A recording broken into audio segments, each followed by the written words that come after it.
की वीडियो बहुत ही इंटरेस्टिंग होके वाला बा, काहे कि आज की वीडियो कुछ अलग ही बनी, स्पेशल बनी। तो भाई लोग वीडियो शुरू से लास्ट ले देखिए, काहे कि आज की वीडियो अंतरा सिंह प्रियंका के बहुत ट्रेंडिंग सॉन्ग आइल बा तरबूज वाली, वही पे बने वाला बा। तो वीडियो देखिए लोग, लेकिन हेडफोन जरूर लगा लिए लोग। तो शुरू कर जाओ आज के रेलाई। जी हाँ, आ गई आ गई आ गई इस करकराती चिलचिलाती पिलपिलाती तप तपाती फड़फड़ाती। अरे भैया जी, हई जौन तू बतिया वही बेर से कहत रह, ई तहार बात सुन सुन के हमार दिमाग पागल हो गइल बा। आ जल्दी बुलाओ अंतरा मैडम के, आना तो कहो। जब हम रेलम नु तो भक्त से सालत नहीं तहार गाड़ उजर हो जाई। जी हाँ, लड़का हो या जवान, बूढ़ा हो या सियान, सबको चखाऊंगी एक समान। ए अंतरा मैडम, कौन सामान हो तन चिखाओ ना हमरो के। तू तो सब हमार भीतर के फीलिंगे जगा देले बाड़ी। क्योंकि आ गई हूँ लेकर तरबूजे की दुकान। भाग तोरा माई के जमाई बोनो, तू तरबूजा के बात करत रहलू हो, हम तो कुछ और बुझत रहनी हो। भाई लोग जौन तोहनियों को बुझलो हो लोगिन ऊ है। ऐसे कैसे लोग रहते हैं यार। हाँ तो ऑफर है। क्या क्या?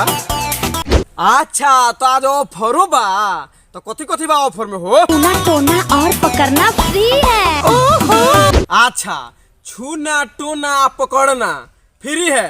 तो हमरा ये तीनों ना चाहिए, हमरा हो चाहिए हो।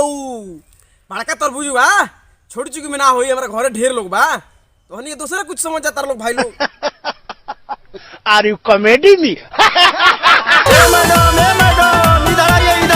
हाँ बोलिए। ए मैडम, किधर किधर है ना हमार खड़ियाइल बा तो नहीं खेलो को। अरे हमरे के दे दो, ओकरा बाद बाटत रहियो तरबूज। चाकू से काट के देखो, पूरा बलाल है, भरल विटामिन बाटे। सोचते क्या हो? ए मैडम, हम इहे बात सोचतनी कि तोहार तरबूजा काटला पर लाल लौकता, तो हमनी ओरिजिन तरबूजवा काटला सोन उ कैसे निकलेला? साला यही बात से हम कंफ्यूज बानी। तो आइए आइए। कहिए कहिए। आपका ध्यान किधर है? तरबूजा वाली इधर है। ए मैडम, हमार ध्यान तो तोहरे तरबूजा पे बा हो। बड़ा सजौले बाड़ू, कवना घाट के हो? दक्षिण घाट के नानू हो? सही पकड़े हैं। आइए तरबूजा खाइए और मजा उठाइए। ना ना, पहले माजा उठाइए फिर तरबूज खाइए। ऐसे तो हाथे होते जूठ हो जाएगा, पहले खा लिया जाएगा। तो बात तो सही है। 30 रुपया में आधा किलो, 60 रुपया में 1 किलो। ए मैडम, दाम काम छोड़िए, आओ दोनों तरबूज जोक दीजिए, जितना होगा ले लेंगे हम। बिक जाई तो फिर नहीं मिली, जिसको लेना है जल्दी ले लो।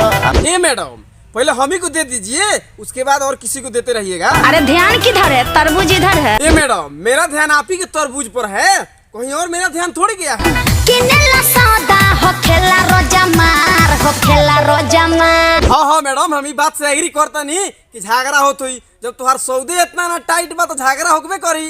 तो भाई लोग तोहनी के प्यार से लियो लो। ताएगा समझे? सुनी भाई लोग तोहनी के लेवे के हुई अंतरा मैडम के संतरा, ना ना ना, अंतरा मैडम के तरबूजा, तो प्यार से ले लियो लो। तो भाई लोग वीडियो अच्छा लगा तो लाइक कर दियो लो, और चैनल पे नया बा लो तो सब्सक्राइब कर लियो लो। भाई के चैनल गर्दा उड़ा दो लो गर्दा। तो हमने के मिले छोट वीडियो में, एगो नेक्स्ट वीडियो में, तब तक ला बाय।